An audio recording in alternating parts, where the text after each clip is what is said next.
শহীদ ওয়াসিম সহ 6 জন শহীদের জানাজা সামনে রেখে আমরা আপনার দরবারে হাত তুলেছিলাম। রব্বুল আলামিন সেদিন আমরা এক ভোরের আভাস পেয়েছিলাম, আপনার কাছে আমরা কায়েমুল বাক্যে চেয়েছিলাম আল্লাহ রব্বুল আলামিন আপনি এই ভোরকে, আজকের এই ভোরকে আপনি দিনের আলোতে রূপান্তরিত করেন। রব্বুল আলামিন আপনার দয়ায়, আপনার খাস রহমতে আমরা 5 আগস্টের সেই দুপুর পেয়েছিলাম। রব্বুল আলামিন আমরা একটি নতুন দিন পেয়েছিলাম, কিন্তু সেই দিনের পর সেই দিনের শত্রু যারা অন্ধকারের ধ্বজাধারীরা আল্লাহ এখন পর্যন্ত আমাদের বিপক্ষে ষড়যন্ত্র করে যাচ্ছে। এই দেশকে, এই দেশের মানুষকে, এই দেশের হিন্দু মুসলিম নির্বিশেষে আবহাওয়ার জনতাকে তারা পরাজিত দেখতে চায়। আল্লাহ রব্বুল আলামিন তারা কখনো সরাসরি দেশদ্রোহিতায় নির্যাতিত হয়, কখনো সরাসরি তারা দেশদ্রোহিতা করে, আবার কখনো তারা এই হিন্দুত্ববাদী এই ভারতের মোদির যে শক্তি সেই মোদির পিঠে সওয়ার হয়ে তারা এই দেশের বিরুদ্ধে ষড়যন্ত্র করে। রব্বুল আলামিন আজকে আমাদের এক ভাই গতকাল রাষ্ট্রপক্ষের আইনজীবী হয়ে তিনি এই উগ্রবাদী হিন্দুত্ববাদী শক্তির হাতে শহীদ হয়েছেন। রব্বুল আলামিন আমরা এই কষ্ট কিভাবে সহ্য করব? রব্বুল আলামিন এই জন্য আমরা জীবন দিইনি। রব্বুল আলামিন 2000 মানুষ এই বাংলাদেশ দেখার জন্য শহীদ হয়নি।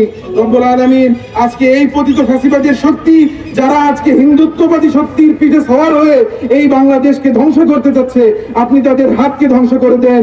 যেভাবে আপনি আবুল আহাবের হাতকে ধ্বংস করেছেন, আপনি এই পতিত ফ্যাসিবাদের হাতকে ধ্বংস করে দেন, এই হিন্দুত্ববাদীদের হাতকে ধ্বংস করে দেন, এই ইসলামের হাতকে আপনি ধ্বংস করে দেন। রব্বুল আলামিন আমাদেরকে শক্তি দেন, আল্লাহ রাব্বুল আলামিন আমাদেরকে ধৈর্য দেন।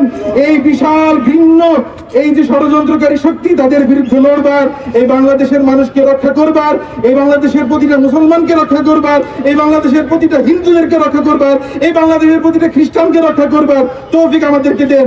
যেই ভারতীয় হিন্দুত্ববাদী শক্তি যাদের হাতে খোদ হিন্দুরাও নিরাপদ না, যাদের হাতে কাশ্মীরের মুসলমানরা নিরাপদ না, যারা পুরো ভারতের মুসলমান খ্রিস্টান এমনকি হিন্দুদের একটি বিরাট অংশ জীবনকে যারা জাহান্নাম বানিয়ে রেখেছে, তারা আজকে বাংলাদেশে সকলের দৃষ্টি দিচ্ছে। আপনি তাদের এই চোখকে উপড়ে ফেলুন। রব্বুল আলামিন আমাদেরকে শক্তি দেন যেন আমরা তাদের এই হাতকে, তাদের এই ঘৃণ্য ষড়যন্ত্রের হাতকে আমরা ধ্বংস করে দিতে পারি। আল্লাহ আপনি আমাদেরকে শক্তি দেন, আপনারা আমাদেরকে একতাবদ্ধ থাকার শক্তি দান করেন, আমাদেরকে ধৈর্য ধারণ করার তৌফিক দান করেন, আর আমাদের শত্রুদেরকে যেন বোঝার তৌফিক দেন, যাতে তারা আমাদের কোনোভাবেই আমাদের এই ধৈর্যকে তারা যেন দুর্বলতা ভেবে না নেয়। আমরা একতাবদ্ধ আছি। রব্বুল আলামিন আপনি সাক্ষী, 17 জুলাই যে আমরা বলেছিলাম আমরা শহীদ হতে প্রস্তুত, আমরা এখনো শহীদ হতে প্রস্তুত। আমাদের জীবন দিয়ে হলেও যেন আমরা এই বাংলাদেশকে রক্ষা করতে পারি, সেই তৌফিক আপনি আমাদেরকে দেন। ওয়াসাল্লাল্লাহু তাআলা আলা খায়রি খালকিহি মুহাম্মদ ওয়া আলা আলিহি ওয়া আসহাবিহি আজমাইন। আমিন বিরহমাতিকা ইয়া আরহামার রাহিমিন।